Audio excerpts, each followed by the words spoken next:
ఆ అందరికీ నమస్కారం. ఈనాటి మన సమగ్ర పరిశీలన కార్యక్రమానికి స్వాగతం.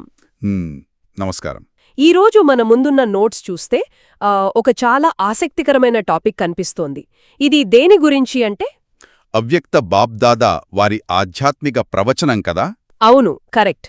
మార్చ్ 2000 సంవత్సరంలో మధువనం అనే ప్రదేశంలో ఇవ్వబడి మళ్లీ జూన్ 2024లో రివైజ్ చేయబడిన ఒక సందేశమిది. ఖచ్చితంగా. ఇక్కడ మనం ముందుగా ఒక విషయం స్పష్టం చేసుకోవాలి. మన ఉద్దేశం ఏదో ఒక సిద్ధాంతాన్ని ప్రచారం చేయటం కాదు. నిజమే. ఈ ఆధ్యాత్మిక మూల గ్రంథాన్ని మనం ఒక సైకలాజికల్ స్టడీగా, అంటే ఒక మానసిక విశ్లేషణగా చూడబోతున్నాం. అంటే ఎటువంటి పక్షపాతం లేకుండా ఉన్నది ఉన్నట్లుగా అనలైజ్ చేస్తాం. ఎగ్జాక్ట్లీ. మనిషికి అత్యంత సహజంగా ఉండే క్రోధం, అంటే కోపాన్ని, దైవిక ప్రేమ, అలాగే ఆత్మీయ సాంగత్యం అనే భావనలతో ఎలా జయించవచ్చు అనేది ఈ టెక్స్ట్లో చాలా విభిన్నంగా చెప్పారు. భలే. సరే, దీన్ని కాస్త విడమర్చి చూద్దాం. ఈ గ్రంథంలో మొదట్లోనే భగవంతుడికి మరియు భక్తులకు ఒకే రోజు పుట్టినరోజు ఉండటమనే ఒక వినూత్నమైన కాన్సెప్ట్ గురించి ప్రస్తావించారు. ఇదొక మంచి ఇమేజరీ. అవును. మామూలుగా పుట్టినరోజునంటే మనం బహుమతులిచ్చుకుంటాం, పూలు చల్లుతాం గదా. కాని ఇక్కడ పరమ ప్రేమ, ముత్యాల వర్షం కురిపిస్తున్నారని ఒక అందమైన పోలికను హైలైట్ చేశారు. ఇక్కడ అత్యంత ఆశ్చర్యకరమైన విషయం ఏమిటంటే, ఈ గ్రంథం కేవలం ఆధ్యాత్మికతనే కాదు, మానవ భావోద్వేగాలను ఎంత లోతుగా అర్థం చేసుకుందో ఇక్కడే తెలుస్తోంది. అవును. భౌతికమైన పూలు, బంగారం కన్నా ఈ ప్రేమ ముత్యాలు అనే ఊహ మనిషికి చాలా మానసిక ప్రశాంతతనిస్తుంది. కరెక్ట్. ఇక ఈ టెక్స్ట్లోని మొదటి ప్రధానమైన పాయింట్కు వద్దాం. మనిషి ఏ దేశంలో ఉన్నా అతనికి 2 పదాలు బాగా ఇష్టమని ఇందులో రాశారు. ఆ 2 పదాలేంటంటే కంపానియన్ మరియు కంపెనీ. అంటే సహచరుడు అలాగే సాంగత్యం. అవును. విదేశీయులకైనా అంటే డబుల్ విదేశీయులు అని ఇందులో వాడారు. అలాగే భారతీయులకైనా ఈ 2 లేకుండా జీవితం గడవదు అని చెప్పారు. ఇది 100కి 100 పాళ్ళు నిజం.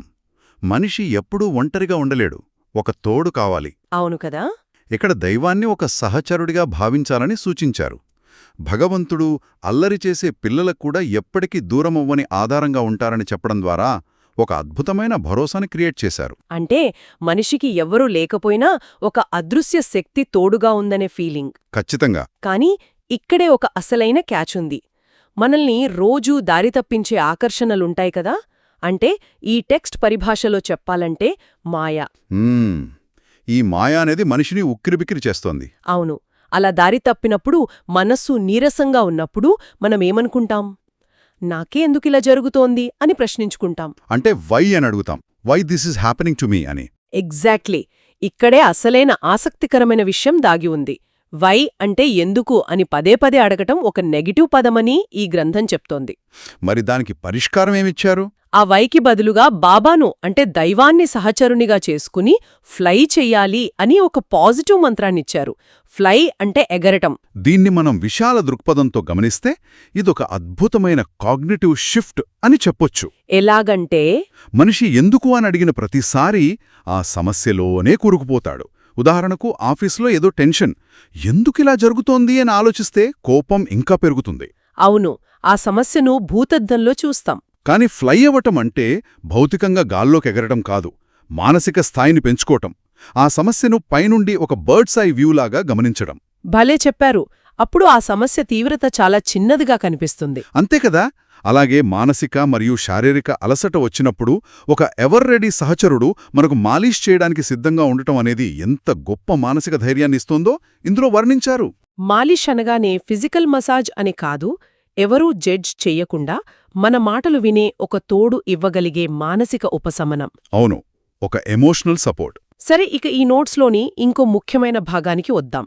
పుట్టినరోజు అనగానే మనం కేకులు కట్ చేస్తాం, శివరాత్రి లాంటి పండుగలకు ఉపవాసాలు ఉంటాము. కాని ఇందులో అసలైన పుట్టినరోజు కానుక ఏమిటి అని ఒక ప్రశ్న వేశారు. దానికి చాలా అద్భుతమైన సమాధానం ఉంది. క్రోధాన్ని దాని అంశమాత్రంగా కూడా వదిలేయడం. అంటే కోపాన్ని పునాదులతో సహా పోగొట్టుకోవడం. వినడానికి చాలా బావుంది, కాని ఆచరణలో అంత సులభమా? అందుకే ఈ టెక్స్ట్లో కోపాన్ని చాలా సూక్ష్మంగా విశ్లేషించారు. 3 రకాలుగా విడమర్చి చెప్పారు. అవును, ఇక్కడే ఒక ఆహా మొమెంటుంది. ఆ 3 రకాల కోపాలు ఏంటంటే, మొదటిది మహాక్రోధం అంటే ఎక్స్ట్రీమ్ యాంగర్, అదుపు చేసుకోలేని కోపం. రెండవది ఆవేశం, అంటే ఒక ఎమోషనల్ అవుట్బర్స్ట్, సడన్గా అరిచేయడం లాంటివి. ఇక మూడవది అత్యంత ప్రాక్టికల్ పాయింట్, చికాకు, ఇరిటేషన్. ఇక్కడే ఈ గ్రంథంలోని సైకలాజికల్ లోతు కనిపిస్తుంది. చికాకును కోపానికి ఒక రాయల్ రూపంగా, అంటే ఒక సున్నితమైన ముసుగుగా చెప్పడం చాలా అద్భుతంగా ఉంది. రాయల్ రూపమంటే మనం దాన్ని కవర్ చేస్తా అన్నమాట. పొద్దున్నే లేవగానే విసుక్కుని నా కోపం రాలేదు, జస్ట్ చికాకుగా ఉంది అంటాం. అవును, ఈ రోజుల్లో నా ఆరోగ్యం బాగోలేదని కప్పుపుచ్చుకోవడం, లేదా విషయం అలాంటిది కాబట్టి ఆవేశం వచ్చింది అని తమను తాము సమర్థించుకోవడం ఎంత సహజమో మనం చూస్తూనే ఉంటాం. నిజమే, ఇది ప్రతి ఇంట్లో, ఆఫీస్లో జరిగేదే. ఎవరూ నేరుగా నా కోపం వచ్చింది అని ఒప్పుకోరు. కానీ ఈ గ్రంథం ఏం చెబుతోంది అంటే, ఈ కోపం అనేది ఎప్పుడూ ఒక డిస్సర్వీస్ చేస్తుంది, అంటే నష్టం చేస్తుంది. అది ఎప్పుడూ ఇద్దరి మధ్యలో ఉండి సంబంధాలను ఎలా దెబ్బతీస్తుందో చాలా స్పష్టంగా వివరించారు. అవును, రిలేషన్షిప్స్ పాడు చేయడంలో ఈ చికాకు అనేది చాలా సైలెంట్గా పనిచేస్తుంది. సరే, కోపం నష్టం చేస్తుందని తెలిసింది. చికాకును వదిలేయాలని కూడా ఒప్పుకుందాం. కానీ దీనికి ఎంత సమయం పడుతుంది? 1 నెల, 6 నెలలా అని గ్రంథం ప్రశ్నించిన తీరు భలే సరదాగా ఉంది. ఇది మన మానవ నైజాన్ని ప్రశ్నించడమే. మనం ఎప్పుడూ రేపట్నుంచి మారతాం, వచ్చే నెల నుంచి కోపం తగ్గించుకుంటామని డెడ్లైన్స్ పెట్టుకుంటాం. అవును, కానీ దానికి పరిష్కారంగా ఇందులో ఒక అద్భుతమైన ట్రిక్ చెప్పారు. పొరపాటున కోపమొచ్చినా వెంటనే మనస్ఫూర్తిగా మీఠా బాబా అని అనడం. ఇదొక ఇంట్రెస్టింగ్ అప్రోచ్. కేవలం బాబా అనడం కంటే మీఠా బాబా అంటే మధురమైన బాబా అనడంలో ఉన్న తేడాను, అది తెచ్చే అదనుపు సహాయాన్ని ప్రస్తావించారు. సైకాలజీ పరంగా చూస్తే ఇదొక అద్భుతమైన ప్యాటర్న్ ఇంటరప్ట్ టెక్నిక్ అని చెప్పొచ్చు. అంటే ఆలోచన విధానాన్ని సడన్గా ఆపేయడం. కరెక్ట్. కోపం వస్తున్నప్పుడు మన మెదడు ఒక నెగటివ్ లూప్లో పడిపోతుంది. మీఠా అనగానే ఆ ఫోకస్ పాజిటివ్ ఎమోషన్ వైపు మళ్ళుతుంది. భలే లాజిక్ ఇది. ఇక ఇదే పాయింట్లో బ్రాహ్మణ కులం యొక్క సభ్యతగా, అంటే ఒక కల్చర్ ఆఫ్ పీస్గా ఒక మంత్రాన్ని గుర్తుచేశారు. ఒక చిన్న సంచిపై రాసిన వాక్యాలివి. అవేంటో చెప్పండి. తక్కువగా మాట్లాడండి, నెమ్మదిగా మాట్లాడండి, మధురంగా మాట్లాడండి. వినడానికి సింపుల్గా ఉన్నా ఇది ఒక పవర్ఫుల్ కమ్యూనికేషన్ రూల్. కోపం వచ్చినప్పుడు వాల్యూమ్ పెరగకుండా నెమ్మదిగా మాట్లాడితే సగం సమస్యలక్కడే తీరిపోతాయి. అవును, గతాన్ని మర్చిపోయి ప్రతి ఒక్కరిని చిరునవ్వుతో పలకరించాలనే నియమాన్ని కూడా హైలైట్ చేశారు. ఇది మన ఇన్నర్ పీస్కి చాలా ముఖ్యం. ఖచ్చితంగా. ఇది ఒక ముఖ్యమైన ప్రశ్నను లేవనెత్తుతుంది. సాధారణంగా స్పిరిచువల్ టెక్స్ట్స్ ఏవైనా సరే టెక్నాలజీని పెద్దగా మెచ్చుకోవు. అవును, సైన్స్ వల్ల మనుషులు పాడవుతున్నారు అంటుంటారు. కానీ ఈ ఆధ్యాత్మిక ప్రవచనంలో సైన్స్కు దక్కిన ప్రశంసను మనం గమనించాలి. ఈ సందేశాన్ని దేశ విదేశాలకు చేరవేయడంలో సైన్స్ సాధనాలు చేస్తున్న కృషిని చాలా అభినందించారు. నిజమే, దూర ప్రాంతాలకు ఇంత మంచి సందేశం వెళ్లాలంటే టెక్నాలజీ అవసరం. సంగమ యుగంలో, అంటే ఈ పరివర్తనా సమయంలో మంచి మార్పు కోసం సైన్స్ ఎలా సహకరిస్తుందో ఈ గ్రంథం వర్ణించిన తీరు చాలా ఓపెన్ మైండెడ్గా ఉంది. బ్యాలెన్స్డ్ అప్రోచ్ అని చెప్పొచ్చు. సరే, అంటే ఇదంతా మనకు ఏం చెబుతోంది? మనం ఈ చర్చను ఒకసారి సంగ్రహిద్దాం. తప్పకుండా. ఒక ఆధ్యాత్మిక మూలం నుండి కోపాన్ని జయించడానికి మనం నేర్చుకోగల ప్రాక్టికల్ సూత్రాలు ఎన్నో ఉన్నాయి.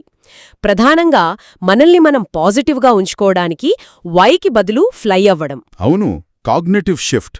అలాగే ఆఫీస్లోనో లేదా ఇంట్లోనో చికాకొచ్చినప్పుడు తక్కువగా, నెమ్మదిగా, మధురంగా మాట్లాడటం. ఇది రోజూ ప్రాక్టీస్ చేయాల్సిన విషయం.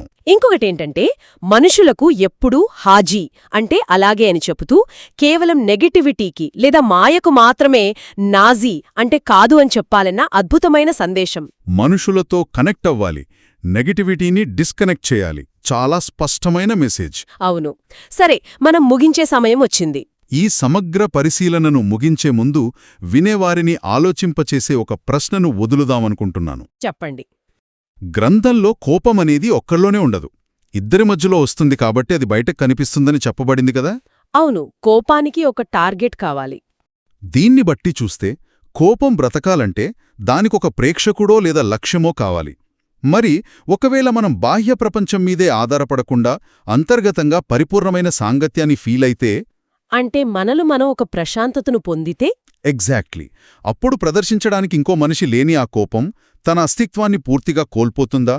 అంతర్గత ఏకాంతాన్ని జయించిన చోట కోపానికి బ్రతికే అర్హత ఉంటుందా?